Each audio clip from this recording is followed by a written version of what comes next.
Assalamualaikum warahmatullahi wabarakatuh. Saya Muhammad Fikri Hiyarul Atkia dari Hukum Ekonomi Syariah.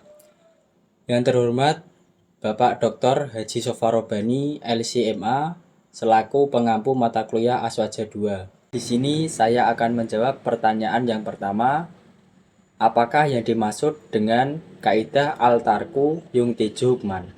Dan jawabannya adalah yang dimaksud dengan kaidah al-tarku yungtiju hukman adalah anggapan bahwa tidak dilakukan suatu perbuatan oleh Nabi Shallallahu Alaihi Wasallam otomatis akan menunjukkan adanya hukum seperti haram atau tercela.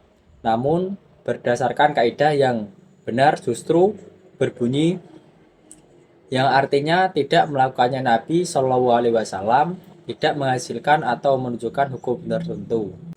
Hal ini dijelaskan dalam definisi tarku an-Nabi Shallallahu Alaihi Wasallam, yaitu yang artinya tidak dilakukannya Nabi Shallallahu Alaihi Wasallam terhadap suatu perkara padahal pendorong untuk melakukannya dan tidak ada penghalang serta tidak ada larangan syariat atas perbuatan tersebut. Selanjutnya pertanyaan yang kedua, kadangkala Nabi Shallallahu Alaihi Wasallam tidak melakukan suatu karena tidak berselera. Sebutkan dan jelaskan dalilnya. Jawabannya adalah kadangkala Nabi Shallallahu Alaihi Wasallam tidak melakukan suatu perbuatan bukan karena haram, tetapi karena tidak berselera. Dalilnya adalah hadis riwayat Imam Bukhari tentang Nabi Shallallahu Alaihi Wasallam tidak memakan hewan dob. Dalam hadis tersebut disebutkan yang artinya Nabi Shallallahu Alaihi Wasallam bersabda, tidak haram tetapi hewan ini tidak ada di daerah kaumku sehingga aku tidak berselera. Dalam hadis ini ketika Khalid bin Walid bertanya apakah daging dob itu haram, Nabi Shallallahu Alaihi Wasallam menjawab tidak haram, hanya saja beliau tidak berselera. Bahkan Khalid tetap memakannya dan Nabi Shallallahu Alaihi Wasallam tidak melarangnya, hanya melihat saja. Selanjutnya pertanyaan yang ketiga, kadangkala Nabi Shallallahu Alaihi Wasallam tidak melakukan sesuatu karena khawatir diwajibkannya ibadah apabila Nabi Shallallahu Alaihi Wasallam melakukannya. Sebutkan dan jelaskan dalilnya. Jawabannya adalah kadangkala Nabi Shallallahu Alaihi Wasallam tidak melakukan suatu ibadah karena khawatir ibadah tersebut menjadi wajib apabila beliau tersebut melakukannya.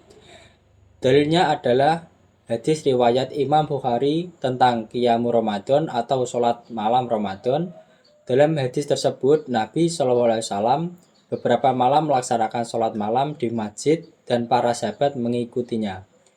Namun pada malam keempat, Nabi Shallallahu Alaihi Wasallam tidak keluar untuk sholat malam di masjid. Setelah sholat subuh, Nabi Shallallahu Alaihi Wasallam bersabda, yang artinya aku khawatir sholat itu diwajibkan atas kalian sedangkan kalian tidak mampu mengerjakannya.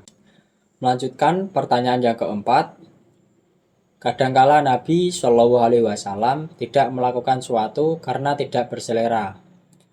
Sebutkan dan jelaskan dalilnya. Jawabannya adalah kadangkala Nabi Shallallahu Alaihi Wasallam tidak melakukan suatu perbuatan bukan karena haram, tetapi karena tidak berselera. Dalilnya adalah hadis riwayat Imam Bukhari tentang Nabi yang tidak memakan hewan dob. Dalam hadis tersebut disebutkan dan artinya Nabi Shallallahu Alaihi Wasallam bersabda, tidak haram, tetapi hewan ini tidak ada di daerah kaumku, sehingga aku tidak berselera. Dalam hadis ini, ketika Khalid bin Walid bertanya, apakah daging dob itu haram? Dan Nabi Shallallahu Alaihi Wasallam menjawab tidak haram, hanya saja beliau tidak berselera. Bahkan Khalid tetap memakannya dan Nabi Shallallahu Alaihi Wasallam tidak melarangnya, hanya melihat saja. Melanjutkan pertanyaan yang kelima, kadangkala Nabi Shallallahu Alaihi Wasallam tidak melakukan suatu karena lupa. Sebutkan dan jelaskan dalilnya. Jawabannya adalah kadangkala Nabi Shallallahu Alaihi Wasallam tidak melakukan suatu karena lupa. Dan kelupaan tersebut terjadi atas kehendak Allah untuk mensyariatkan suatu hukum. Dalilnya adalah hadis riwayat Abu Dawud tentang sujud sahwi.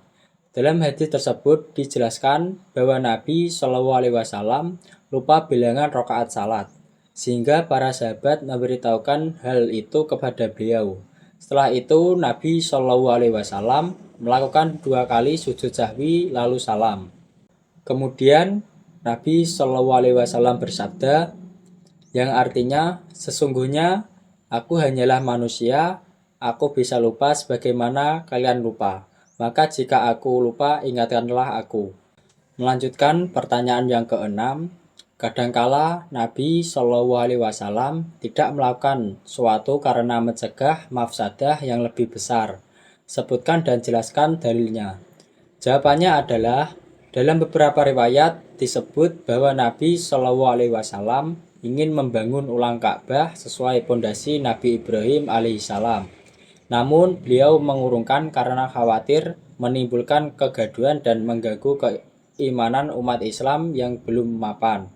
Sebagaimana dijelaskan dalam hadis riwayat Imam Bukhari dari Aisyah radhiyallahu an berkata, Rasulullah Shallallahu Alaihi Wasallam bersabda kepadaku, seandainya bukan karena dekatnya masa kekafiran kaummu, yakni mereka baru masuk Islam, niscaya aku akan merobohkan Ka'bah ini lalu aku akan membangunnya sesuai pondasi Nabi Ibrahim alaihissalam. Sesungguhnya suku Quraisy kurang dalam pembangunannya dan aku akan buatkan pintu untuknya. Melanjutkan pertanyaan yang ketujuh, jelaskan pandangan Imam Al-Ghazali tentang hukum suatu yang tidak dikerjakan Nabi Shallallahu Alaihi Wasallam. Jawabannya adalah, menurut Imam Al-Ghazali, tidak dikerjakannya suatu perbuatan oleh Nabi Shallallahu Alaihi Wasallam tidak menunjukkan hukum apapun secara pasti. Hal ini karena perbuatan Nabi Shallallahu Alaihi Wasallam berada dalam kemungkinan yang beragam, yaitu bisa bermakna mubah, sunnah, atau wajib. Bahkan bisa jadi perbuatan khusus Nabi Shallallahu Alaihi Wasallam yang tidak boleh dilakukan oleh selain beliau. Imam Al-Ghazali menegaskan bahwa tidak satupun dari kemungkinan tersebut dapat ditetapkan tanpa adanya dalil yang jelas. Bahkan menurut sebagian pendapat, perbuatan Nabi Shallallahu Alaihi Wasallam juga masih mungkin mengandung unsur terlarang bagi kelompok yang memperbolehkan Nabi melakukan dosa kecil. Intinya, menurut Imam Al-Ghazali, perbuatan Nabi Shallallahu Alaihi Wasallam tidak memiliki sigot atau indikasi hukum. Intinya, menurut Imam Al-Ghazali, perbuatan Nabi Shallallahu Alaihi Wasallam tidak memiliki sigot atau indikasi hukum yang pasti, sehingga tidak bisa langsung dijadikan dasar penetapan hukum. Menentukan hukumnya harus berdasarkan dalil tambahan, karena tanpa dalil, berbagai pemahaman tersebut hanya bersifat dugaan dan saling bertentangan.